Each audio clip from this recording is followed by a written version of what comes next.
پہلی آیت میں اللہ رب العزت نے گزشتہ مضمون کے ساتھ ربط کرتے ہوئے فرمایا کہ میرے محبوب وَأْمُرْ أَهْلَكَ بِالصَّلَاةِ، جس طرح خود اللہ کی یاد یعنی نماز میں پابندی کرتے ہو، اپنے گھر والوں کو بھی نماز کے بارے میں حکم دیا کرو، وَاصْطَبِرْ عَلَيْهَا، اور خود بھی اس پر مداومت اور ڈٹے رہا کرو۔ تو یعنی یہاں دو چیزیں بیان کی کہ ایک خود بھی نماز پر ہمیشگی اور مداومت کرو، اور تمہارے جو ماتحت تمہاری اولاد، خاندان، کنبہ، قبیلہ یا دیگر کچھ لوگ ہیں تو انہیں بھی نماز کے بارے میں حکم دو۔ لا نسألک رزقا، ہم آپ سے روزی نہیں مانگتے، ہم آپ کو یہ نہیں کہتے کہ ہمیں کما کر دو۔ دنیا کے مالک اور دنیا کے مولا اپنے غلاموں سے کہا کرتے ہیں ہمارے مال میں اضافہ کرو، کمائی کرو اور زیادتی کرو، لیکن اللہ فرماتے ہیں میں رزق نہیں چاہتا، میں صرف بندگی چاہتا ہوں، میں صرف یہ چاہتا ہوں کہ تم مجھے یاد کرو۔ نحن نرزقک، تمہیں لازمی ہے تم پر کہ مجھے یاد کرو، یاد کرنا تمہارا کام ہے اور روزی دینا یہ میرا کام ہے۔ والعاقبۃ للتقویٰ، اور انجام اور بھلا ان لوگوں کا ہے جن کے دل میں تقویٰ ہو۔ تو یہاں ایک اور چیز اللہ نے بیان کی، فرمایا بندگی بہت لازمی ہے، اور اس بندگی کی پہلی صورت عملی طور پہ نماز، اور اشارہ یہ کر دیا کہ نماز اور کسب معاش اگر دونوں ٹکرا جائیں، مجبوری بن جائے، ادھر روزی کمانی ہے، رزق حلال کی تلاش ہے، ادھر نماز ہے، اب کیا کرے، کس کو چھوڑے اور کس پر عمل کرے؟ تو اللہ نے اشارہ کر دیا اس آیت میں کہ تم پر لازم ہے کسب معاش چھوڑ دو، پہلے میری بندگی کرو، اور میری بندگی کرو گے تو پھر تمہیں روزی پہنچانا یہ میری ذمہ داری ہے۔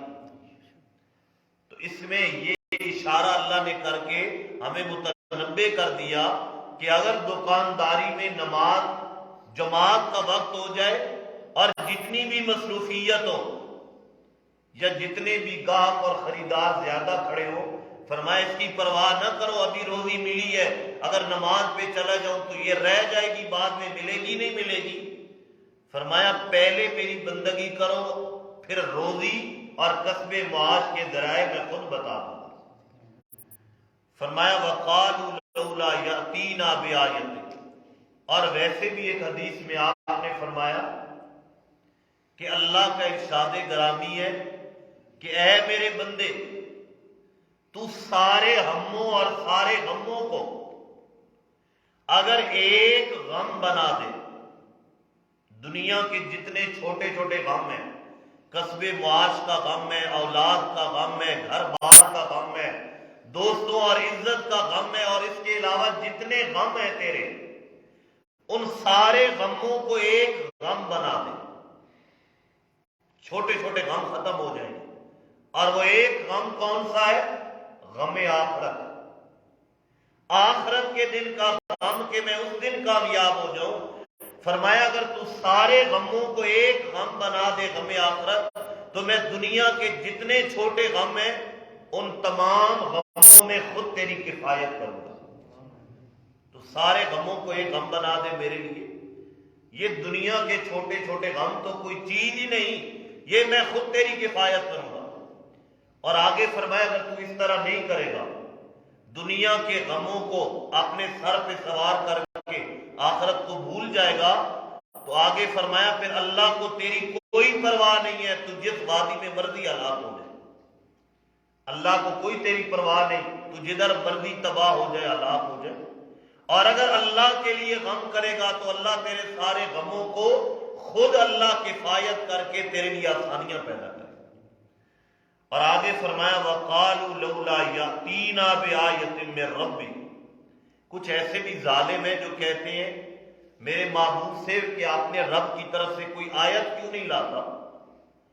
کوئی معجزہ کیوں نہیں لاتا اپنے رب سے؟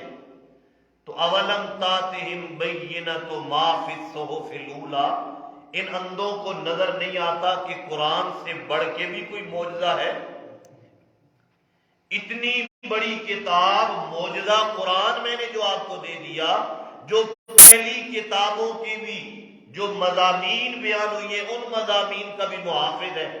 تو کیا اس سے بڑھ کے اور کون سا معجزہ مانگتے ہیں؟ وَلَوْ أَنَّا أَهْلَكْنَاهُمْ بِعَذَابٍ مِّن قَبْلِ، اگر ہم یہ قرآن دینے سے پہلے انہیں ہلاک کر دیتے، ان کو عذاب دے دیتے، تو لَقَالُوا رَبَّنَا، یہ مجرم اللہ سے کہتے لَوْلَا أَرْسَلْتَ إِلَيْنَا رَسُولًا، تو نے ہماری طرف کوئی رسول کیوں نہیں بھیجا؟ اگر میں نے ایسے ہلاک کر دیتا رسول اور قرآن بھیجنے کے بغیر، انہوں نے کہنا تھا اللہ کوئی رسول کیوں نہیں بھیجا تو نے؟ تو رسول بھیجتا، ہم رسول کی پیروی کرتے اور ہم یوں عذاب میں ذلیل و رسوا نہ ہوتے۔ تو اللہ نے فرمایا میں نے یہ تمہارا اعتراض پہلے سے دور کر دیا کہ رسول بھی بھیجا، کتاب بھی بھیج دی، اب تمہارا یہ عذر بھی دور ہو گیا، اب بتاؤ اور کیا چاہتے ہو؟ فرمایا اگر یہ عذاب سے پہلے ہلاک کر دیے جاتے تو پھر انہوں نے کہنا تھا اے ہمارے پروردگار تو نے ہماری طرف کوئی رسول تو نہیں بھیجا، فَنَتَّبِعَ آیَاتِکَ، ہم تیری آیتوں کی پیروی کرتے اس سے پہلے کہ ہم ذلیل ہو جاتے یا رسوا ہو جاتے۔ تو اللہ فرماتے اب یہ عذر دور ہے، اب میرا رسول بھی آ گیا، قرآن بھی آ گیا، لیکن اب جب یہ سوال قیامت کے دن ہوگا ان سے کہ بتاؤ اولم یاتکم نذیر، کوئی ڈرانے والا آیا تھا تمہارے پاس، کوئی بتانے والا آیا تھا؟ تو کہیں گے بلا کیوں نہیں، بتانے والے تو بہت آئے تھے، لیکن فکذبنا، ہم نے سب کو جھٹلا دیا، وقلنا، اور ہم نے ان سے کہا ما نزل اللہ من شیء، تم جھوٹ بولتے ہو، اللہ نے تم پر کوئی چیز نہیں اتاری، ان انتم الا فی ضلال کبیر، تم بڑی گمراہی میں ہو۔ آج کہتے ہو معجزہ کوئی نہیں،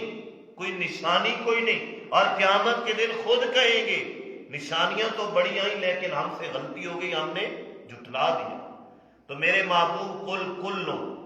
انہیں کہہ دیجئے ہر کوئی انتظار میں لگا ہوا ہے،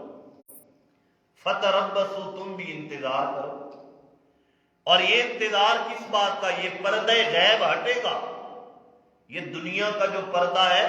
یہ پردہ جب ہٹے گا تو آگے مستقبل میں جو ہونے والا ہے وہ تم پر بھی ظاہر ہو جائے گا، مجھ پر بھی۔ فَسَتَعْلَمُونَ، ان قریب تم جان لوگے، یہ حقیقت تم پر آشکارا ہو جائے گی، من اصحاب الصراط السوی، کون سیدھے راستے والا تھا،